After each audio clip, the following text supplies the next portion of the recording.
Myself Sushant Singh, PGT Chemistry of US Academy and Institute, Gorakhpur. Good morning students. आज मैं twelfth का वही chapter 1 जो चल रहा था, ठीक है। ट्वेल्थ के चैप्टर 1 में आपके 6 वीडियो हो गए थे, 1 2 3 4 5 6, ठीक है। आज वीडियो नंबर 7 है आपके सामने। तो solid state video number 7, solid state class 12 part 6, ठीक। तीन से चार तरह के न्यूमेरिकल मैंने आप लोग को इस चैप्टर में लगवा दिए थे, ठीक है।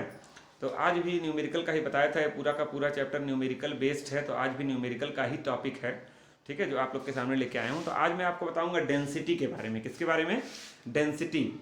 अच्छा, डेंसिटी कैसे निकालते हैं? डेंसिटी का एक तो फार्मूला आप लोग पढ़े ही होंगे, मास बाई वॉल्यूम। पढ़ा है कि नहीं पढ़ा है? तो ये तो हम लोग पढ़ के आ रहे हैं, crystal lattice, unit cell, packing in 1 dimension, 2 dimension, 3 dimension, tetrahedral void, octahedral void, crystalline, amorphous, ये सारी चीज़ें हम लोग पढ़ चुके हैं, ठीक है। तो ये वीडियो उन्हीं बच्चों को समझ में आएगा जो वीडियो नंबर 1 to 6 क्या किए हैं, बढ़िया से देखे हैं, बढ़िया से तैयार कर लिए हैं, ठीक है। चलिए, तो अब बात करते हैं। अगर मैं बात करूं डेंसिटी की, ठीक है, अगर मैं लिखूं density of unit cell, density of unit cell, unit cell की डेंसिटी ऑफ यूनिट सेल, तो आपको पता होगा जिसकी डेंसिटी निकालते हैं उसी का मास ऊपर होता है और उसी का वॉल्यूम नीचे होता है। तो यहां पर आप लिखेंगे density of unit, sorry, mass of unit cell, mass of unit cell, और divided by volume of unit cell, volume of unit cell. अच्छा, एक चीज ध्यान रखना, जिसकी डेंसिटी निकालते हैं उसी का मास ऊपर रखेंगे और उसी का वॉल्यूम नीचे रखेंगे। मतलब डेंसिटी इज इक्वल टू होता है मास बाई वॉल्यूम, ठीक है। तो अगर हमको यूनिट सेल, अच्छा यूनिट, कितने तरह के यूनिट सेल के बारे में आप लोग पढ़ चुके हैं? 3 तरह के, सिंपल, एफसीसी और बीसीसी, 3 तरह के यूनिट सेल के बारे में पढ़े हैं। तो हम बारी बारी उसकी बात करेंगे, ठीक है। तो अब देखिए, मैं इसको लिख दे रहा हूं डेंसिटी ऑफ यूनिट सेल। अब एक चीज तुम लोग बताओ, यूनिट सेल का मास किस पे डिपेंड करता है? यूनिट सेल क्या होता है? क्यूबिकल। हम लोगों को कैसा यूनिट सेल पढ़ना है? क्यूबिकल। और क्यूबिक यूनिट सेल में क्या होते हैं? एटम्स होते हैं। और यूनिट सेल का मास उसी एटम के मास पर क्या करता है? डिपेंड करता है। यूनिट सेल का मास उसी एटम के मास पर क्या करता है? डिपेंड करता है, ठीक है, ठीक है। तो एटम के मास पे डिपेंड करता है। तो ये तो पूरे यूनिट सेल का मास किस पे डिपेंड करता है? भाई, एक मिठाई के डिब्बे का मास किस पे डिपेंड करता है? उसके अंदर रखे हुए लड्डुओं के ऊपर। तो एक यूनिट सेल का मास किस पे डिपेंड करेगा? उसके अंदर रखे हुए एटम्स के ऊपर। तो बताओ, एक यूनिट सेल में कितने एटम होते हैं? अब कई लोग कहेंगे सिंपल यूनिट सेल में 1 होते हैं, एफसीसी में 4 होते हैं, बीसीसी में 2 होते हैं। तो नॉर्मली आप बोल सकते हैं कि एक यूनिट सेल में कितने एटम है? जेड एटम है। जेड से रिप्रेजेंट किया गया था ना। तो एक यूनिट सेल में कितने एटम होते हैं? Z into mass of 1 atom, into mass of 1 atom. नहीं समझे आपको? अरे भाई, सारे एटम्स का मास क्या होता है? आइडेंटिकल होता है। सारे एटम्स का मास क्या होता है? सेम होता है। तो एक एटम का मास हमको पता चल जाए और कुल कितने एटम है ये पता चल जाए, तो दोनों को मल्टीप्लाई करके क्या निकाल दोगे? Mass of unit cell. अच्छा, तो हमारा जो यूनिट सेल है वो कैसा है? बोलो, क्यूबिकल है। कैसा है? क्यूबिकल है। तो अगर वो क्यूबिक है तो उसका वॉल्यूम क्या होगा? What is the volume of cube? A cube. क्या होता है? ए क्यूब, जहां ए क्या है? एज लेंथ है। बोलो, क्या है? एज लेंथ है। तो ये एक फार्मूला आपका बना, density of unit cell is equal to mass of unit cell divided by volume of unit cell. Mass of unit cell का मतलब कितने एटम हैं इनटू एक एटम का मास, और वॉल्यूम ऑफ यूनिट सेल मतलब ए क्यूब। आइए अब हम लोग मोल कॉन्सेप्ट की बात करते हैं। आपको मैं लिख रहा हूं we know that. Mole concept आप लोग बचपन से पढ़े होंगे, ठीक है। तो मोल कॉन्सेप्ट का जब तुम यूज करोगे तो वहां पे लिखा मैंने वी नो दैट। ये तो 1 मोल बराबर क्या होता है? 1 मोल इज इक्वल टू होता है m ग्राम। अब कई लोग कहेंगे सर ये m ग्राम क्या है? m ग्राम क्या है? अरे भाई, m मतलब एटॉमिक मास या मॉलिक्यूलर मास। एटम के केस में एटॉमिक मास, मॉलिक्यूल के केस में मॉलिक्यूलर मास। तो m का मतलब एटॉमिक मास यहां लिख दिया, m ग्राम। और दिस इज इक्वल टू होता है 6.022 into 10 to the power 23 atoms, Avogadro number के बराबर। मतलब 1 मोल का मास होता है m ग्राम। अगर ये सोडियम लोगे तो यहाँ 23 ग्राम, अगर यहाँ कार्बन लोगे तो 12 ग्राम, ठीक है। और इसमें इतने एटम्स होते हैं, मतलब इतने एटम्स का मास है m ग्राम, इतने एटम्स का मास है m ग्राम। तो बताओ, मास ऑफ 1 एटम क्या होगा? मास ऑफ 1 एटम तो यम टोटल का मास है, एक का निकालने के लिए इससे डिवाइड कर दो, तो यम डिवाइडेड बाई एन ए क्यों लिख रहा हूं, इसी को बोलते हैं एन ए, अवोगाड्रो नंबर। ए माने अवोगाड्रो, एन माने नंबर, सोडियम मत समझ लेना बच्चा, ठीक है। तो मास ऑफ वन एटम क्या हो गया, M by N A, mass of one atom क्या हो गया, एम बाई एन ए। इस वैल्यू को उठाकर यहां पर रख दो, जगह थोड़ी कम है तो इस कोने में यहां पर लिखूंगा, ठीक है। इस वैल्यू को उठाकर यहां पर रख दो, तो डेंसिटी ऑफ यूनिट सेल को मैं रिप्रेजेंट कर रहा हूं रो से, रो आर एच ओ, रो सिंबल है डेंसिटी ऑफ यूनिट सेल, और जेड की जगह जेड ही रहेगा, ठीक है। और मास ऑफ वन एटम उठाकर रख दिया M by N A, M by N A, यहां से देखिए तो यम ऊपर ही रहेगा, एन ए नीचे आ जाएगा, तो N A into A cube. ये फार्मूला खूब बढ़िया से याद रखिएगा, इस पर जो है कन्फर्म एक या दो नंबर का न्यूमेरिकल आपके बोर्ड में रखा हुआ है, हर साल आता है, आप ये कभी कहीं गैप करके नहीं आता, अल्टरनेट नहीं आता, हर साल आता है। तो rho is equal to Z into M by N A into A cube, जहां एन ए क्या है, अवोगाड्रो नंबर आपको पहले से रटा है, रो क्या है, density of unit cell, Z क्या है, सिंपल के लिए 1, एफसीसी के लिए 4, बीसीसी के लिए 2, एम क्या है, atomic mass of element question में दिया रहेगा, ए क्या है, edge length of the unit cell, edge length of the cube. इस फार्मूले पे न्यूमेरिकल लगाएंगे। अच्छा, कभी सब कुछ दे देगा, कभी जेड पूछ लेगा, कभी सब कुछ दे देगा, ए पूछ लेगा, कभी सब कुछ दे देगा, एम पूछ लेगा, कुछ भी पूछ सकता है आपसे, क्वेश्चन घुमा घुमा के कुछ भी आपसे पूछ सकता है। अच्छा, एक चीज याद रखिएगा, इस फार्मूले पे न्यूमेरिकल लगाते लगाते इसको मत भूल जाना, कभी कभी क्वेश्चन में डायरेक्ट यूनिट सेल का मास दिया रहता है और डायरेक्ट यूनिट सेल का वॉल्यूम दिया रहता है और कहता है डेंसिटी बता दो, तो डायरेक्ट डिवाइड करके डेंसिटी निकाल देंगे, तब कौन सी घबराने वाली बात है, ठीक है। तो इसको बाकायदे नोट कर लिए, बहुत शानदार शानदार बढ़िया बढ़िया न्यूमेरिकल इजी होता है, केवल आपको सारी वैल्यूज पुट करके कैलकुलेट करना होता है, तो जो टाइम किल होता है कैलकुलेशन में होता है। यहाँ देखिए ए क्यूब है, कभी कभी किसी क्वेश्चन में बोल देगा एज लेंथ बताओ यूनिट सेल का, तो तुमको ए निकालना पड़ेगा, तो ए निकालने के लिए तुमको क्यूब रूट आना चाहिए, अगर तुमको क्यूब रूट नहीं आता है, क्यूब करने नहीं आता है, तो दिक्कत होगी।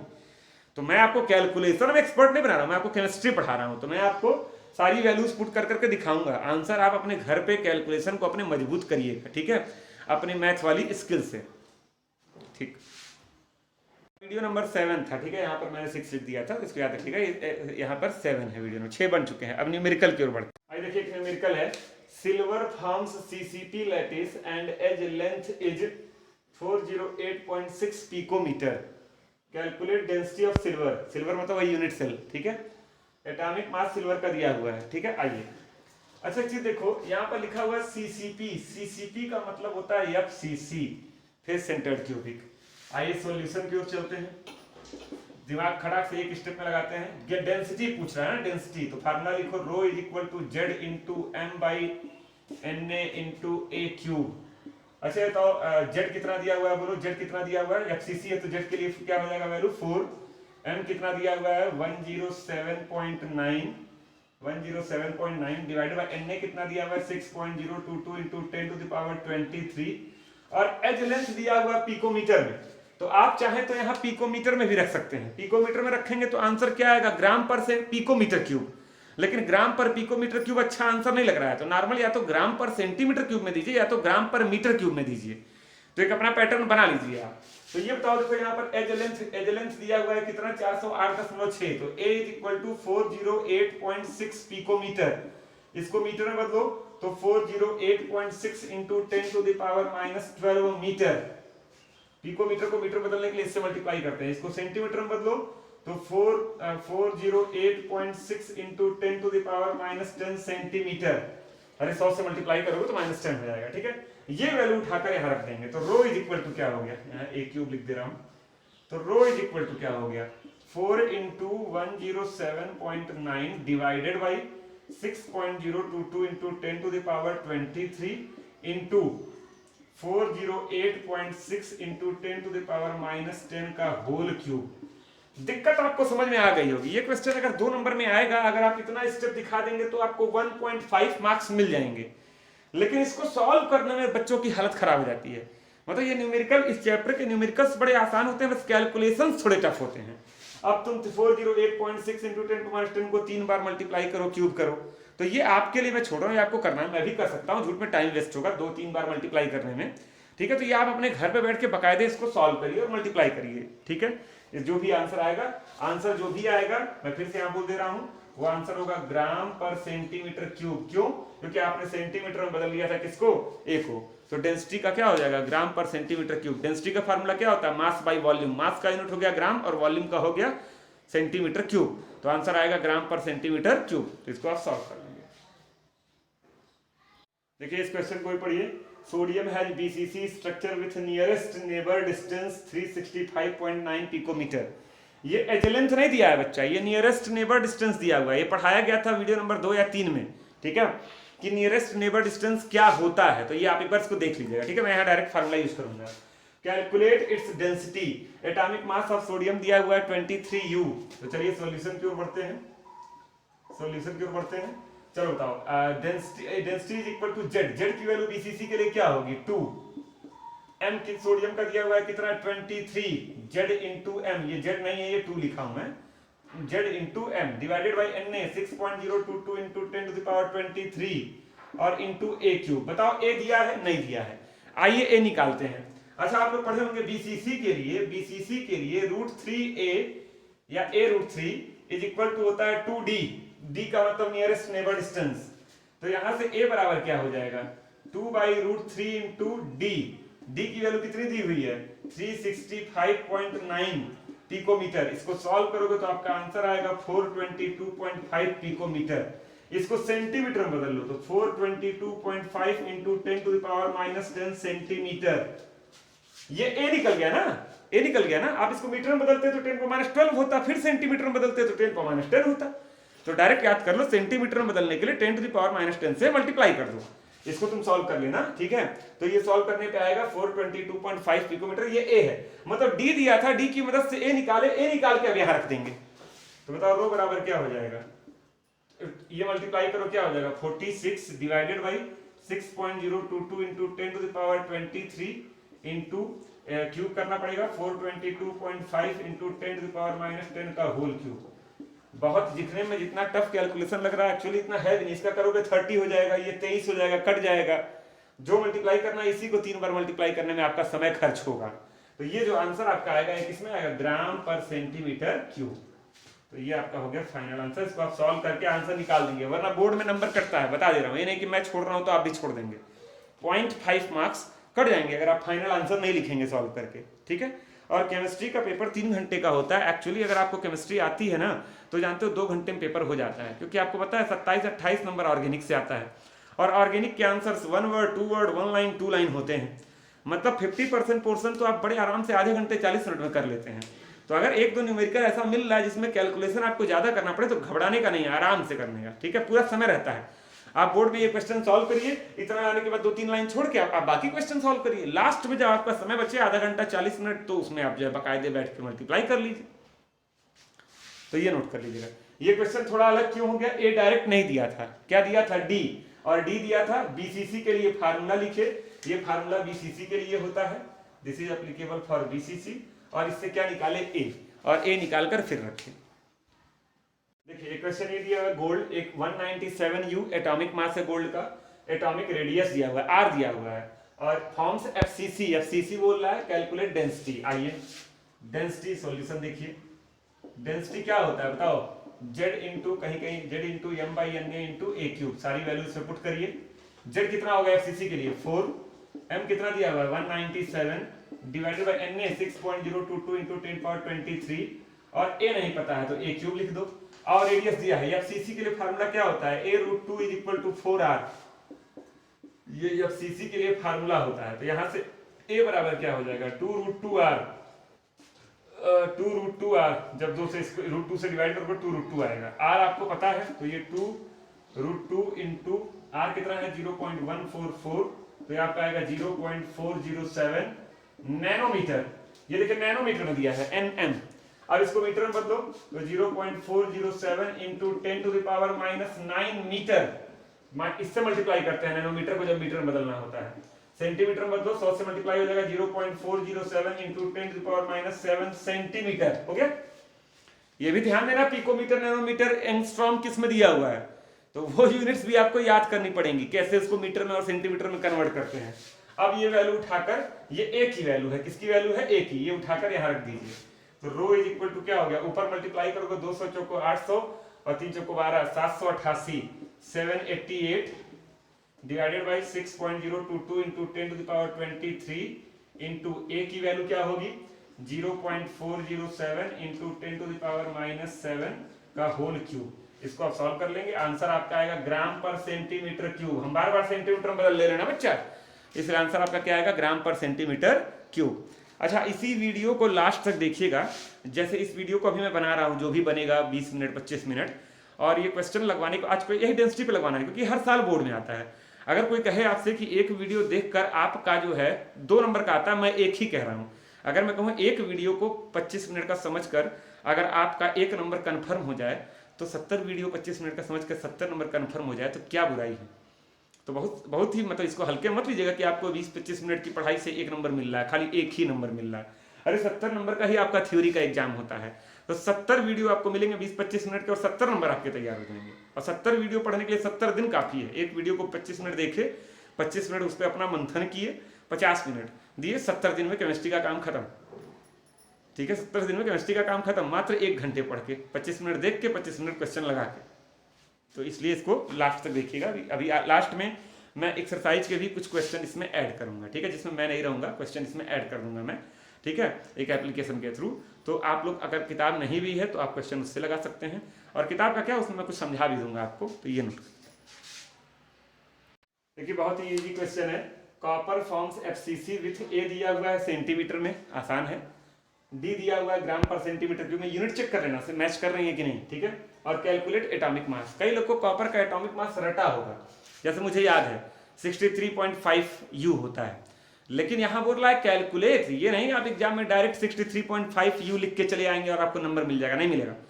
आपको कैलकुलेट करके दिखाना पड़ेगा कैसे 63.5 आ रहा है, या हो सकता है कैलकुलेशन में थोड़ा डिफर करे, 62 आए, 65 आए, तो इसको आपको कैलकुलेट करना पड़ेगा। तो इस फार्मूले का इस्तेमाल करिए।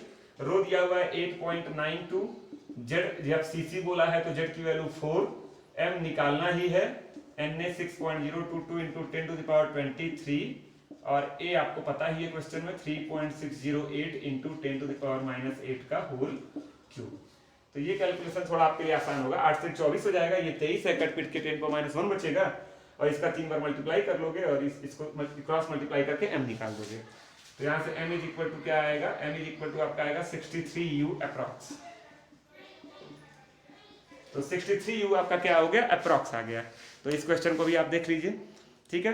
तो आप देख रहे हैं कि डेंसिटी पर मैंने 4 क्वेश्चन आपको लगवाए, और कुछ भी निकालने के लिए कह सकता है आपसे, कुछ भी।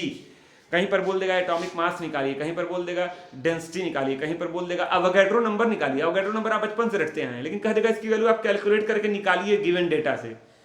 तो कहीं पर आप क्या देगा, बताओ किस टाइप का यूनिट सेल है। टाइप पूछने का मतलब आपसे जेड पूछ रहा है, क्या पूछ रहा है, जेड। आप जेड बता देंगे तो मतलब ये एफसीसी है कि बीसीसी है कि सिंपल यूनिट सेल है, ये टाइप पता चल जाएगा। मतलब कुछ भी निकालने के लिए आपसे कह सकता है, ठीक है। तो ये 4 क्वेश्चन मैंने लगवाए, डेंसिटी के फार्मूले को मैंने अच्छे से एक्सप्लेन किया, आपको समझाया, ठीक है। और अब जो है मैं अभी इसी वीडियो में 10 मिनट का एक वीडियो और छोटा सा ऐड करूंगा, और ऐड करके अपलोड करूंगा।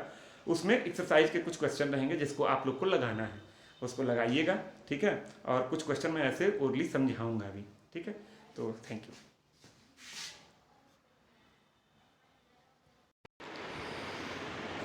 हाँ, तो देखिए मैंने बोला था, ठीक है, कि कुछ क्वेश्चंस लेके आऊँगा। देखिए एक एग्जांपल यहाँ पर है बुक का, इसमें आप देख सकते हैं क्या दिया हुआ है। आपका दिया हुआ है CSCl caesium chloride has cubic structure if its density is 3.99 ग्राम पर centimetre cube. What is the distance between caesium plus ion and chloride ion, ठीक है। एटॉमिक मास दिया हुआ है, ठीक है। तो इसको आप सॉल्व करेंगे, इसको आप सॉल्व करेंगे। ये बोला है क्यूबिक स्ट्रक्चर है, क्यूबिक स्ट्रक्चर है मतलब सिंपल यूनिट सेल की बात कर रहा है, ठीक है। इसमें एक चीज़ और लगाया हुआ है, यहाँ पर देखिए आयन वाला केस दिया हुआ है, सीजियम पे प्लस और क्लोराइड पे माइनस है। तो ये अगले वीडियो में एक टॉपिक पढ़ाऊँगा मैं, रेडियस रेशियो, तो उससे रिलेटेड थोड़ा यूज किया है। लेकिन यहाँ पर आप देख सकते हैं फर्स्ट स्टेप कैलकुलेशन जो किया हुआ है, ठीक है, इसके ऊपर देखिए किया हुआ है, a cube is equal to Z into M, वहाँ पर सॉल्व करके रखा हुआ है। तो एक एग्जाम्पल ये आप लोग देख लीजिएगा, बढ़िया एग्जाम्पल है, ठीक है। इसमें जो रेडियस, वो जो डिस्टेंस बोल रहा है वही रेडियस रेशियो और उसका इस्तेमाल करते हुए थोड़ा निकाला है। अगर इसको समझने में कोई दिक्कत होगी तो कोई बात नहीं, अगला वीडियो जो बनाऊँगा उसमें ये रहेगा, ठीक है। एक एग्जाम्पल आपका ये दिया हुआ है, the density of copper metal. ये सबका आप स्क्रीनशॉट ले लीजिएगा और सॉल्व कर लीजिएगा, ठीक है।